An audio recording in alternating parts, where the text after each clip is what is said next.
Assalamualaikum warahmatullahi wabarakatuh. Perkenalkan, nama saya Aulia Nur Oktadita. Di sini saya akan mempresentasikan panduan observasi saya mengenai profiling peserta didik, yang dimana terdapat ada 12 hal dalam panduan observasi saya mengenai profiling peserta didik.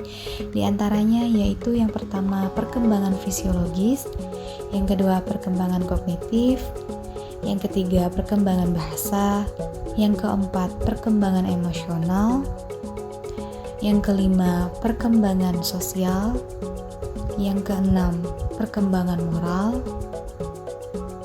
yang ketujuh etnik dan kultural, yang kedelapan gaya belajar, yang kesembilan minat belajar, yang kesepuluh motivasi belajar, yang ke-11 perkembangan motorik, dan yang terakhir yaitu status sosial. Panduan observasi perkembangan fisiologis terdapat 4 indikator. Yang pertama, memiliki berat badan setara usianya. Yang kedua, mampu menggunakan alat tulis dengan benar. Yang ketiga, mempunyai kesehatan gigi yang baik. Dan yang keempat, mampu melihat papan tulis dengan baik. Panduan observasi perkembangan kognitif. Di antaranya ada 3 indikator, yaitu yang pertama mengelompokkan benda berdasarkan fungsi. Yang ketiga, mampu menjawab pertanyaan yang diberikan oleh guru di kelas. Dan yang terakhir yaitu menyimpulkan materi pembelajaran dengan bahasa sendiri. Panduan observasi perkembangan bahasa terdapat 4 indikator, diantaranya yaitu yang pertama bangga terhadap hasil karyanya sendiri, yang kedua menunjukkan rasa kepedulian terhadap orang lain, yang ketiga mengutarakan pendapat kepada orang lain, dan yang terakhir menunjukkan ekspresi proses pembelajaran di dalam kelas.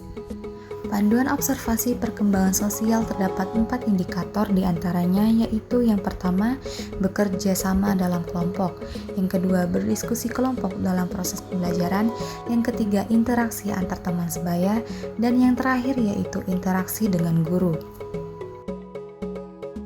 Selanjutnya, panduan observasi perkembangan moral terdapat 4 indikator, diantaranya yaitu yang pertama, berdoa sebelum dan sesudah melakukan kegiatan, yang kedua, berbicara dengan sopan dan santun, yang ketiga, mematuhi peraturan yang berlaku selama di kelas, dan yang terakhir yaitu menghargai pendapat orang lain. Selanjutnya, panduan observasi etnik dan kultural. Terdapat 4 indikator, diantaranya yaitu yang pertama keberagaman etnik atau suku di kelas, yang kedua menghargai keberagaman di kelas, yang ketiga keberagaman budaya di kelas, dan yang terakhir yaitu menghargai budaya satu sama lain. Selanjutnya, panduan observasi gaya belajar terdapat 3 indikator. Yang pertama, kegiatan pembelajaran peserta didik tertarik menonton video pembelajaran. Yang kedua, kegiatan pembelajaran peserta didik tertarik mendengarkan penjelasan pembelajaran.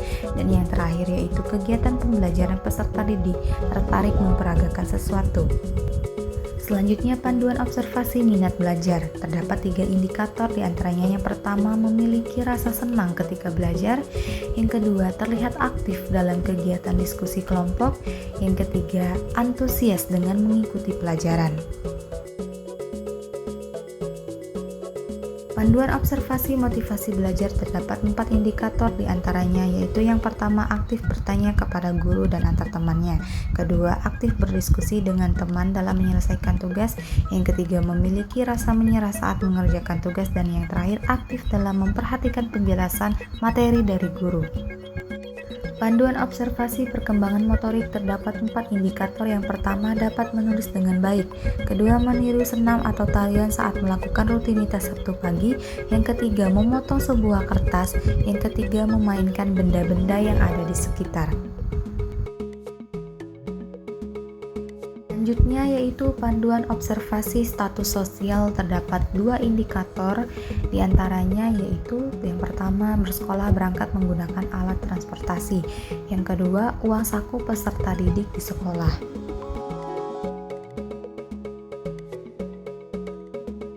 Itulah panduan observasi saya mengenai profiling peserta didik. Sebelumnya, terima kasih. Wassalamualaikum warahmatullahi wabarakatuh.